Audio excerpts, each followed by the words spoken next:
Stanley's Party, written by Linda Bailey.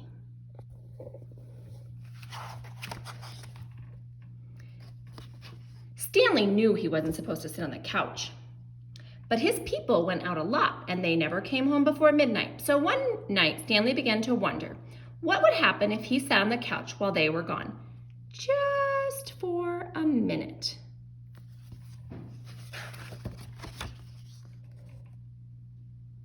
He put one paw on the couch and waited. Nothing happened. He put a second paw up. Slowly, Stanley dragged his whole huge body onto the couch.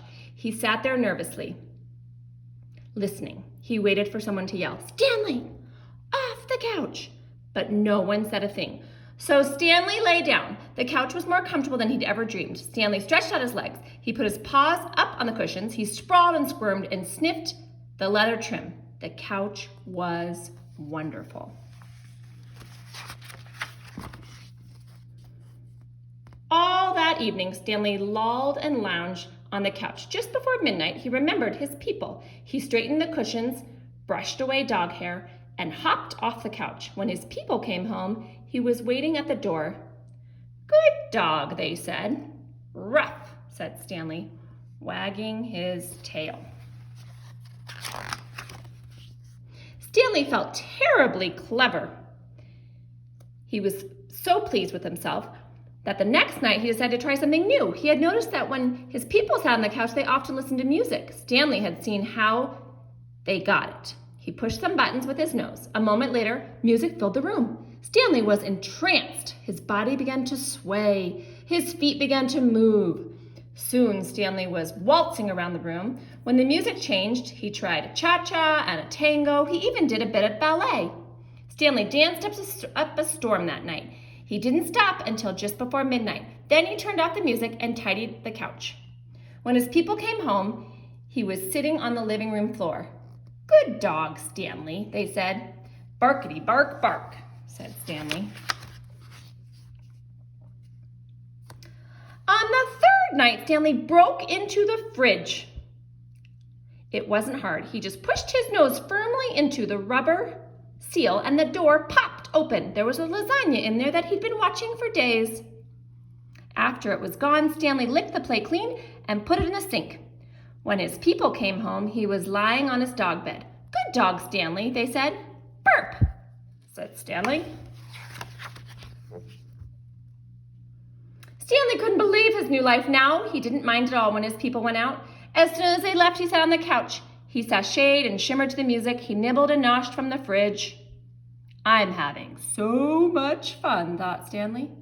But after a couple of weeks, he realized that something was still missing. And one day when Stanley's people, did I miss a page? Nope. And one day when Stanley's people took him to the dog park, he finally figured it out. He was tired of having fun alone. Stanley trotted over to his best friend, Alice. "How'd you like to come over to my house this evening?" said Stanley in dog talk. "What for?" asked Alice. "Well, we could sit around on the couch," said Stanley. "Put on some music, do a little dancing, and maybe have a snack." "Sounds great," said Alice. "What sounds great?" asked Oscar, coming up to join them. Before Stanley knew it, he had invited Oscar too, and Mabel and Digger and Gassy Jack.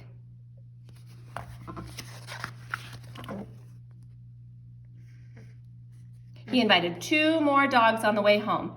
And all the dogs he invited talked to other dogs, and those dogs talked to other dogs, and those dogs talked to still other dogs.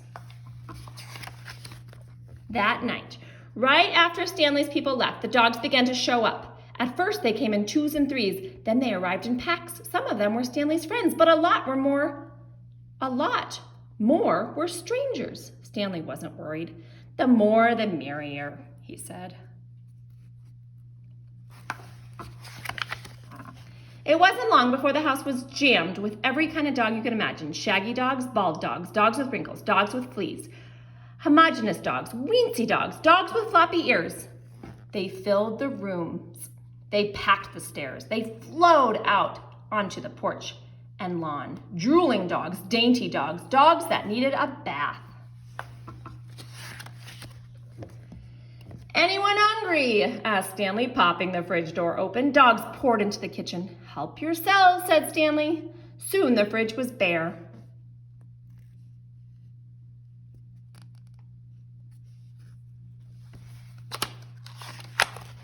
Anyone care for some music? Asked Stanley. He put on some rock and roll. The dogs went wild. They stomped, they boogied, they bebopped and jived. They twisted and jitterbugged and mashed. They danced until their paws were sore. They danced till the whole house shook. And who do you think danced hardest of all? Stanley! It was the best doggone party a dog had ever had.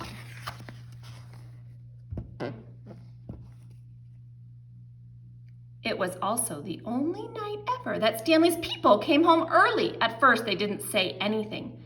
Then they said, together, very loud, Stanley, bad dog. All the dogs except Stanley had to go home. Stanley helped his people clean up. It took 2 whole days. After that, whenever Stanley's people went out, they took Stanley with them. Stanley didn't mind. He went out a lot and never came home before midnight. As far as the party, well, this all happened a long time ago. But in Stanley's neighborhood, the dogs still talk about that night, and the dogs that were there told other dogs, and those dogs told still other dogs. The story spread until dogs all over the country heard it, then dogs all over the world, and now they tell the story of Stanley's party. If you don't believe me, ask your dog.